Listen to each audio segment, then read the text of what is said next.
हम ही खाना बनाई देब कहमे त गोरा बोदा भाई देब हम ही खाना बनाई देब कहमे त गोरा बोदा भाई देब हमरा गई गोरी दुल्हा बना गई दुल्हा बना हमरा गई गोरी दुल्हा बना गई दुल्हा बना हम ही खाना बनाई देब कहमे त गोरा बोदा भाई देब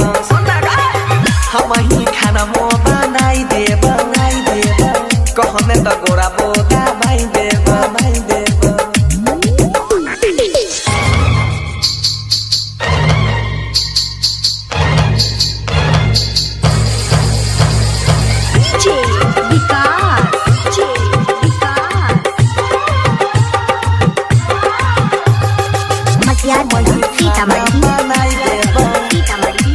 कहमे त गोरा बोदा भाई देब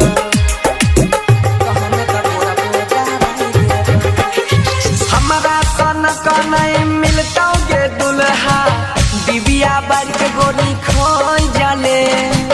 दिबिया बार के गोरी खोई जाले हगे हमरा जैसन तोरा मिलतौ ना दुल्हा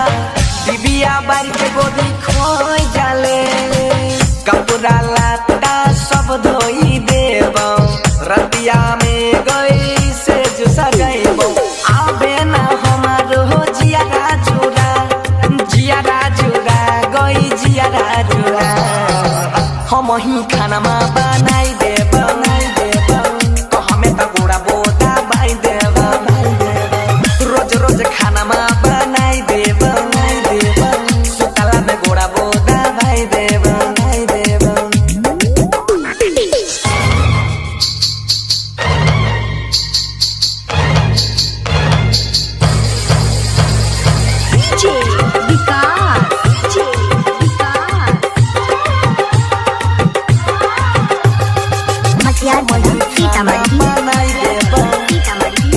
कहमे त गोरा बोदा भाई देब कहमे त गोरा बोदा भाई देब अगे कोनो चीज के तोरा कमी नहीं होता बापू हमर अमीर गे बापू हमर अमीर गे अगे कोनो चीज के तोरा कमी नहीं होता बापू छै हमर अमीर गे कहे छो बनसी सुन के गोरी अजब गजब के लागै छौ जोर